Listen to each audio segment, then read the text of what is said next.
I couldn't try and get a fuel filter for the Kawasaki. So now I'm gonna move on to the seat for the Scrambler.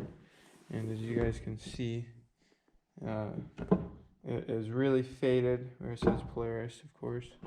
And starting to rip up here and whatnot, getting pretty bad. The sides are actually pretty good. No rips on the sides or nothing. And then like, I don't know, this stuff, it's just like, I don't know, it's pretty hard, I guess.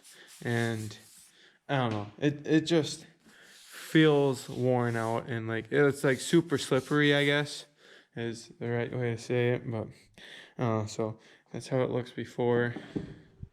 And as you guys probably already have seen, the rest of the four-wheeler is really sun faded.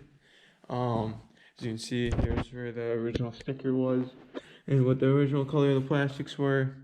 And now it's like really like pinkish. And it's pretty pink, so pretty pink looking.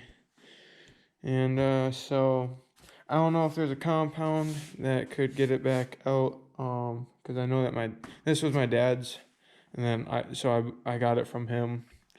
We worked out a deal, and he already tried something on the plastics. I don't know what he tried, but he said that he couldn't get it out. And so yeah, you can really see the difference back here. I mean, this is really dirty, but it's kind of hard to see on the GoPro. It's kind of dark over here too, but I don't know, I want to try. It would be nice to get the plastics back to being its original red, but I don't know how possible that is. But I'm going to get started on the seat cover, and I actually got there's rivets holding this on. As you can see, it goes over the cover right there. So I'm going to have to drill that and re-rivet this back on. And so I'm going to drill this out, take the cover off, put the new one on. So I'll get back to you guys when the new one's on there. Alright guys, so here are both the seat covers. Got this one all finished up. It actually got kind of dirty because the bottom of it was dirty, and then like, I don't know, I got my pants dirty and just twisting it around, stapling it.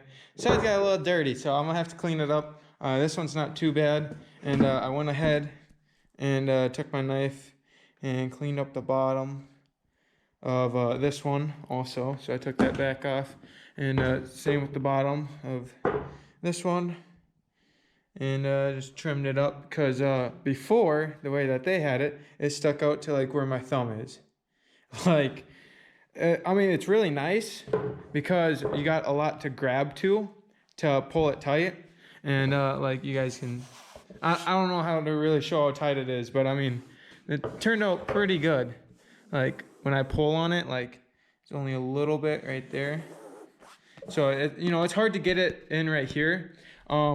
And the way that they like formed this one, but this one was a lot easier to do, because like they had like this to like slip over that, and then like it could slip over the back. I don't know really how to explain it, but this one was just flat at the front, so I had to kind of pull it over myself and judge how tight it needed to be.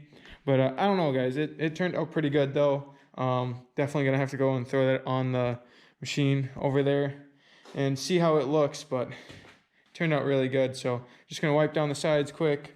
And what I did to put them on was I used a flathead screwdriver to pull out the old staples and a pliers, and then I used my heat gun, and then I got some kind of staple gun right here. I don't know, the staple gun and the staples were like 40 bucks, I think. So it's really cheap, and then you just need an air compressor for this one. But I tried it with the handheld ones, and it wasn't strong enough to go into the plastic. That's why I used the air one, and it worked just fine for me. So I think that they turned out, I mean, for my first time doing it, not knowing anything, I mean, this one, the way that it was formed, it was a little weird on the corners right there. But I mean, it's not too bad. I mean, it's definitely not perfect, but I mean, I'll take it. I'm definitely happy with that. And yeah, so if you guys ever want to try it, it's not too bad to do. Just make sure that you have something to heat it up with. So then it makes it a lot easier to pull it tight. like for the arc right there. But yeah, so there it is, guys. I'll put that on the other four-wheeler and show you guys that. And I actually just remembered, I took that thing off of the top right there, that locks it in. But I'll still set it on there anyways, just to show you guys. But I'm gonna have to pop rivet that back on up at the top. But I'll still put it on just to show you guys quick.